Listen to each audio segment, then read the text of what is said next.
Hi, xin chào tất cả các bạn đã quay trở lại với channel của mình. Và mình là Catozac. Channel của mình là Rap Việt Nam. Nay mình sẽ chơi Minecraft BE sinh tồn.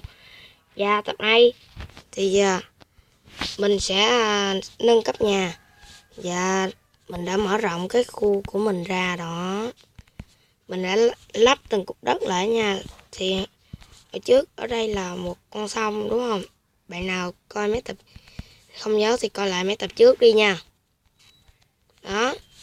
Và mình đã làm thành một cái lắp đất lại. Và làm như vậy thông tin bây giờ mình đào một ô là nó sẽ thấy nước nè, thấy không? Đó, rồi chơi ngu luôn.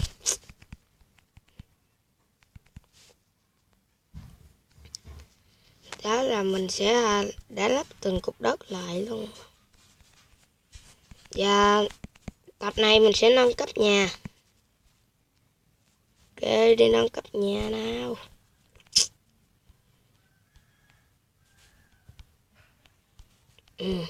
Được rồi, mình sẽ đi nâng cấp nhà nha.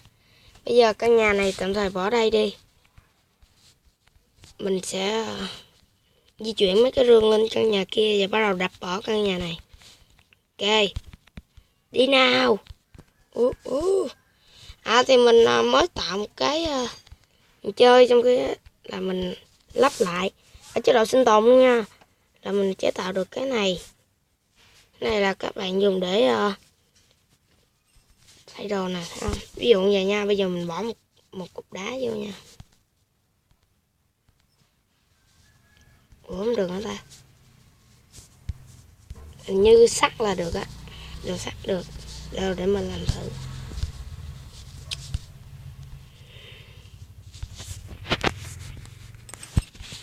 Rồi, lấy sắt là bỏ vô.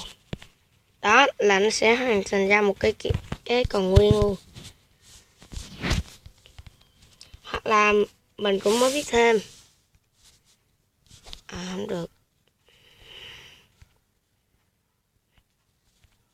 Rồi, bỏ lại vô trong đây đi. Và bây giờ mình sẽ di chuyển những cái rương này đi. Phật.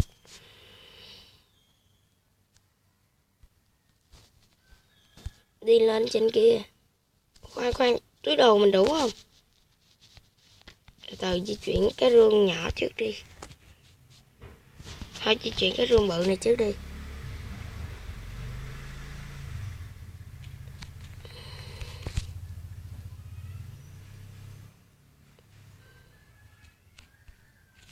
Rồi, chúng ta sẽ đi lên nhà trên kia.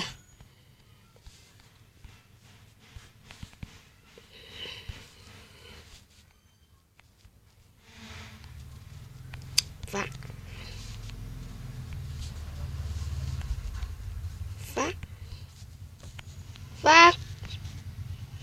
Lên nè. Phải vậy chứ. Rồi, chúng ta sẽ bỏ rương bên này. Đầu tiên là cái này đi. Rồi, chúng ta sẽ bỏ. Đó. Giờ bỏ những thứ không cần vào. Đây, cái này cần. Cái này không cần. Không cần. Rồi. Và cái tiếp theo là đi xuống đập cái rương kia. Khoan, mình bỏ hết đồ vô rương này trước đã.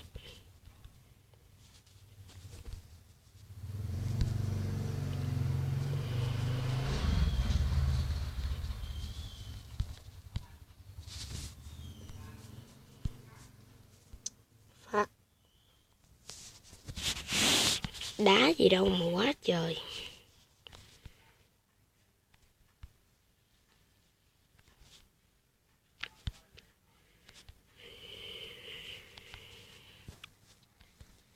Thì mình sẽ bận đi học nên lâu lâu rảnh được thì mình quay thôi. Nãy không cầm theo ấy.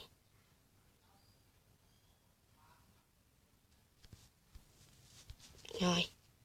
Ui, có nhiêu đây à, tự nhiên bỏ hết đồ lại chứ.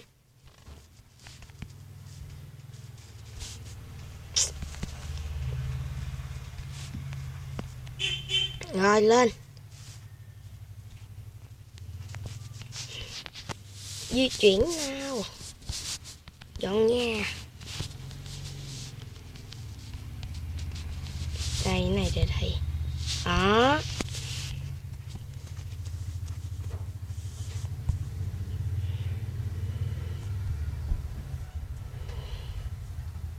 Cái này em cần dục đi. Cái này cần, không cần dục luôn.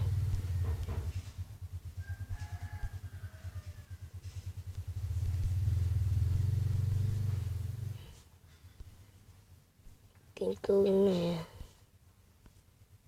than nè, táo nè, sắt nè. Rồi mấy này em xài, mình sẽ đem dục.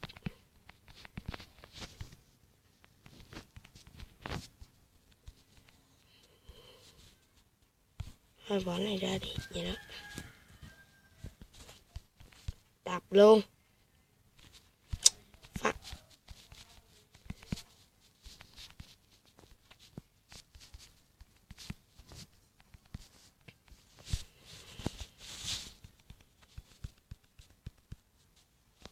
Mấy này để đây mới đúng nè. Thịt để đây luôn hả? Đó.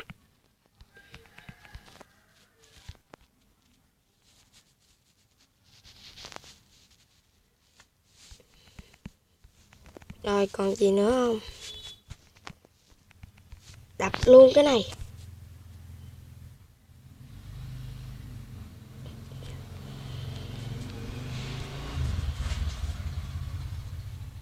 Cái này có phải lâu.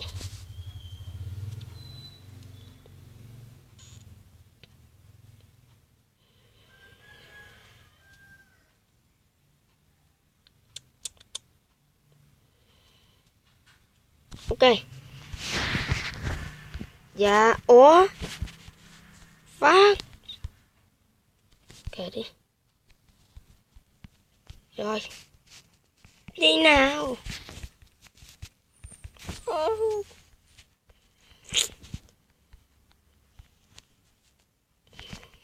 Bây giờ chúng ta sẽ xây một căn nhà cực kỳ tuyệt vời. Và mình cần kiếm lava để làm cổng địa ngục. Giường ngủ để bên góc này đi.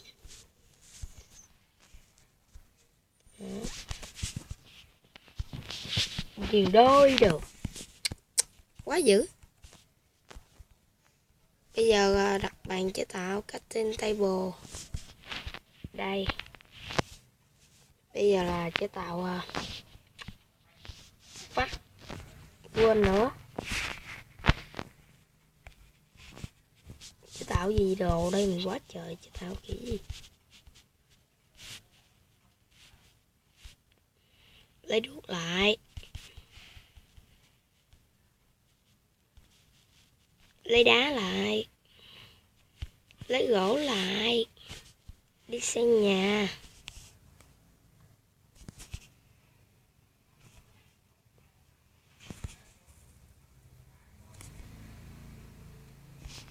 Này chắc không cần ha. Rồi. Chúng ta đi xây nhà nào. Âu. Ôi. Bây giờ xây nhà ở đây đi. Góc này. Ok.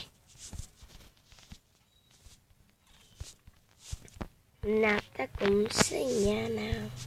Xây nhà nào. Xây nhà nào. Ơi em được đây dưới cái cờ. Bày hết sức luôn.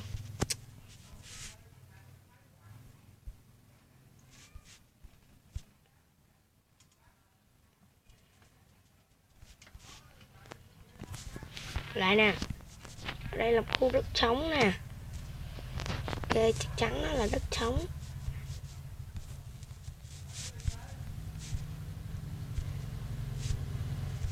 Mình sẽ xây cái nhà giống kiểu bên cái server kia á. Mà server kia bằng Anh, còn nhà này mình làm bằng đá. Cắm đuốc lên, sáng rực rỡ.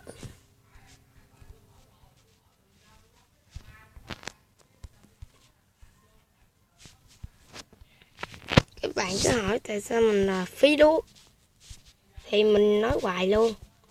Có nghĩa là cái video của mình rất là tối. Nhà cái này chắc được. Video của mình rất là tối, nên là phải gắm đuốc mỗi lúc, phải không? Đó, để các bạn thấy sáng. Chứ mình cũng không muốn gắm đâu, tại các bạn thôi. Mình sẽ cho nhà chỉ về bên kia nha. Ok.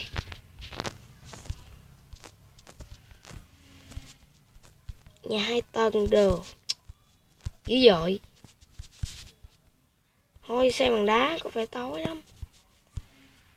Nữa bực bội rồi nha. Thôi mình sẽ xây nhà 2 tầng. Thì để mình có nên cắt không ta? Thôi mình xây xong một bức tường đi rồi mình sẽ cắt, để thời gian của các bạn nó không bị lãng phí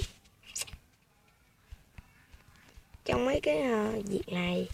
Ok.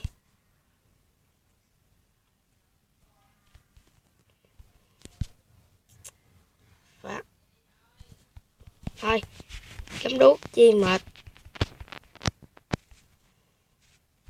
Ê chơi ngu, lên ngủ.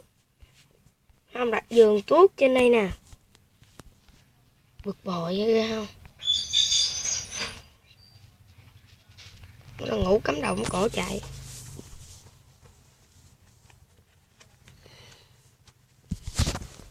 Rồi đi xuống thì nhanh lắm nè. Đó,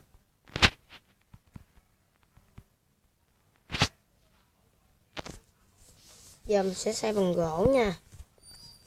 Ghê nào, vô vô vô.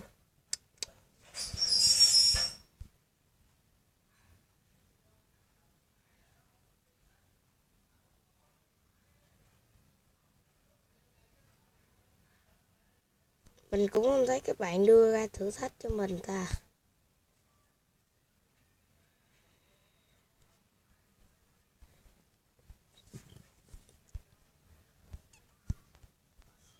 Thấy các bạn không có đưa thử thách cho mình hả? Thấy buồn ghê.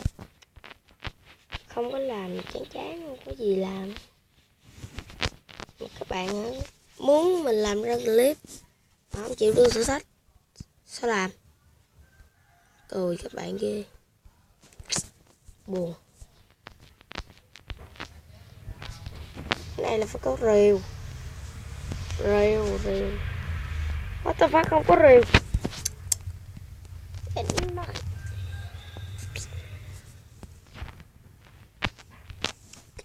Table, mình sẽ để một cái captain table ở đây. Ok. Mình sẽ làm rìu.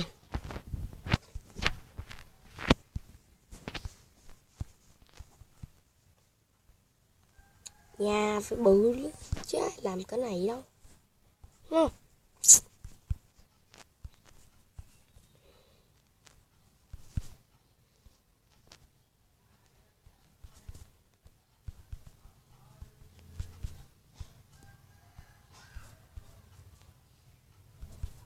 Chắc cái này đi ha.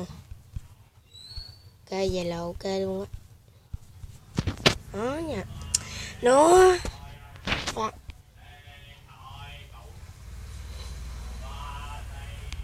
cái cờ đó, bực mình không? Ta không dính tới mày nữa cờ. Cờ, đục cờ. Ôi, dính cái bồn cầu vải bếp.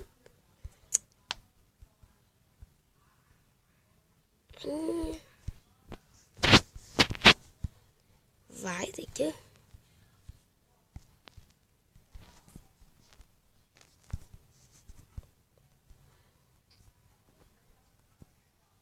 Rồi đủ rồi. Ok. Dạ, mình sẽ cắt đi. Ok, vậy là đủ ok rồi. Rồi thì mình đã xây xong căn nhà. Dạ. Bây giờ đó. Ghê chưa? Căn nhà quá đẹp. Quá bự.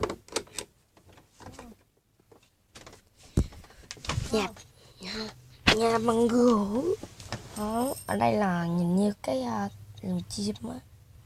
Rồi, nhà của chúng ta mình sẽ cho các bạn tham quan. Thì mình có chết mấy cái đá phát sáng này để cho nó sáng thôi, còn lại thì mình tự làm hết. Ok, và đây là cái cầu thang nè. Mình chưa trang trí gì đó. Đây là sẽ là phòng khách, và muốn mình sẽ mở dài ra bên kia làm một cái nhà bếp nữa. Quá đẹp. Chà, bây giờ chúng ta lên lầu. Bèm.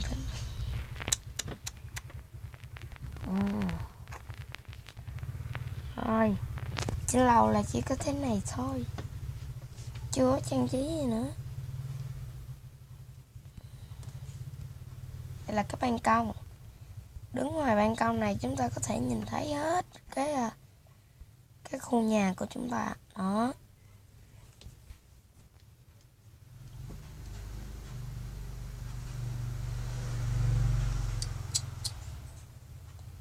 Và bây giờ khoan nữa.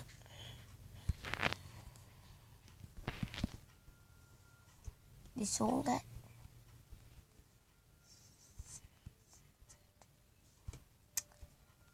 Rồi bây giờ mình sẽ tập sau thì mình sẽ trang trí. Rồi bây giờ mình sẽ đi mai. Yes, đi mai. Thôi, có một bạn cầu mình là chỉnh lên chế độ có zombie và giết 3 con zombie. Ok.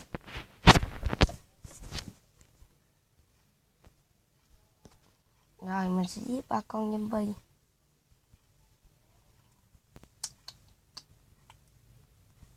Rồi zombie đâu? Reaper Skeleton cũng tính là zombie nha.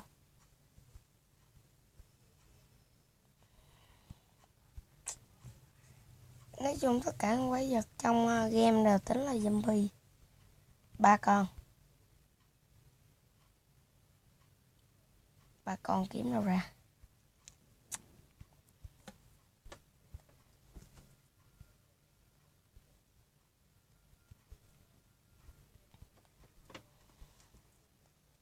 Đây là cái nhiệm vụ mà rất là khó làm.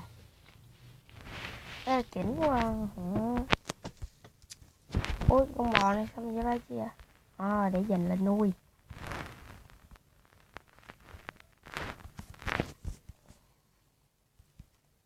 Nhà này xây chiếm chỗ không ta? Mình sẽ định sẽ xây cái nông trại.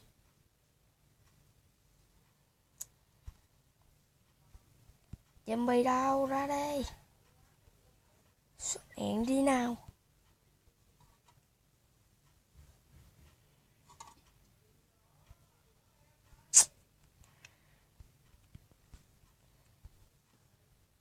Căn nhà này mình biết làm gì nữa.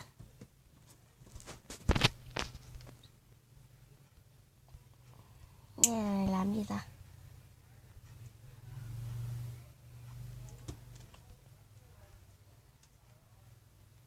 Đang thấy làng gì ta? Cháy vãi. Thôi bây giờ cái bàn chế tạo Nghĩa là nên để một cái bàn chế tạo ở ngoài.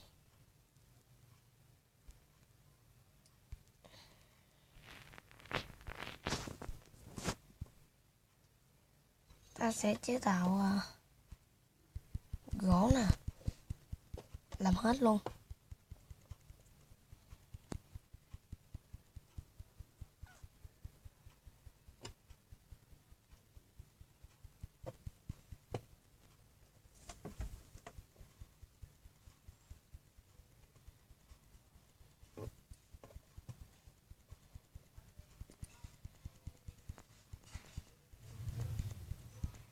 Rồi. Ồ, quá trời. Rồi, ok. Thì quá cờ. Giờ mình sẽ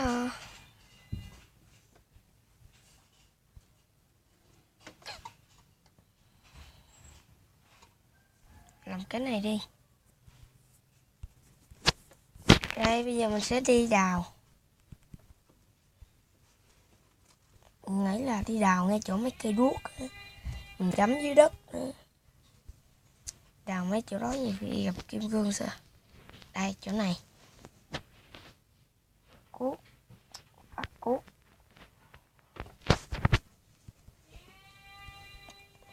Hết cuốc. Còn cái nào? May quá còn.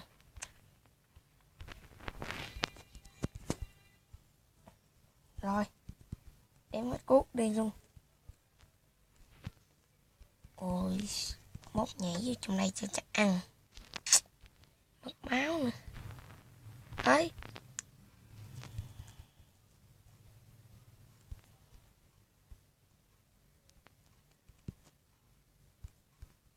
Ủa đâu cái này? Rồi, không làm nhiệm vụ nữa, mệt. Bây giờ đi thôi. Chỗ này đúng không? Mình nói là mình sẽ làm.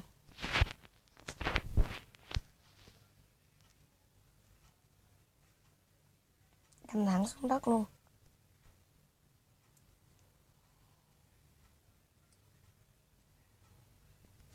Ủa có đem sẽ rút không nữa?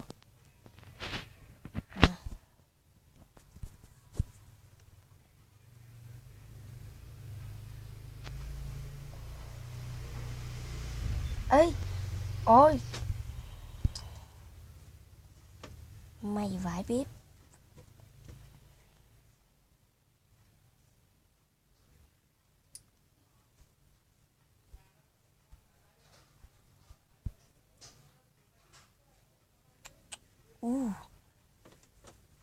Thiệt là may mắn quá đi mà.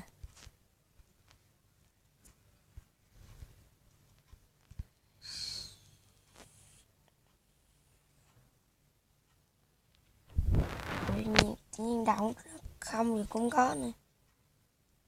May thiệt chứ. Rồi, xuống tiếp nào.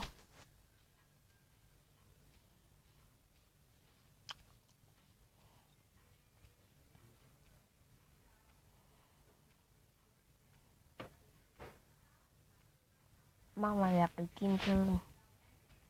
Mình đào sâu mà. Ủa gì đất không ta? Ôi! Ôi!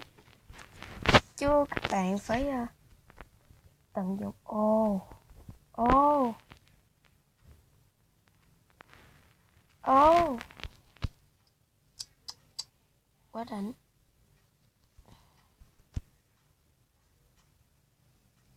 Rồi, mình vào rồi, vào to rồi. Đi xuống kiếm gì quạt mới nóng quá đi. Kim cương, kim cương. Nó thấy sạch hay gì quạt nóng quá. Sẽ đứng đây. Đi lên, đi lên, đi lên. Lên có kim cương nào. Quá may.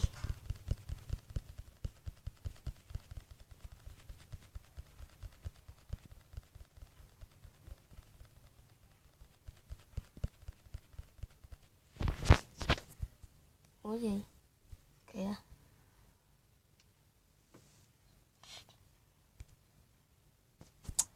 Đây, cái này nè. Rồi. Đợi mình xíu các bạn. Rồi. Và bây giờ chúng ta kết kim cương. Được bao nhiêu cục đây? 14 cục. Kìa, để cái bịch này họ bỏ lại là mày làm cái gì tung té rồi đây. Sắc đỏ luôn mà nè.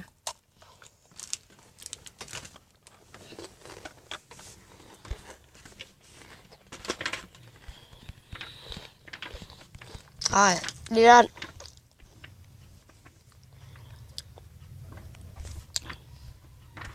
Ngủ.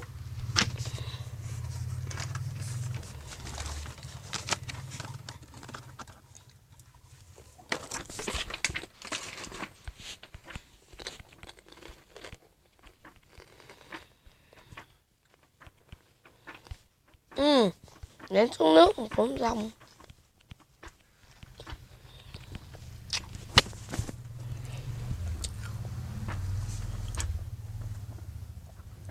Rồi.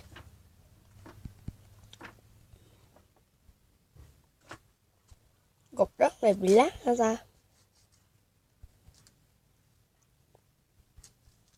Tiếng đất màu xanh kìa. Thôi dục đi, lát rồi.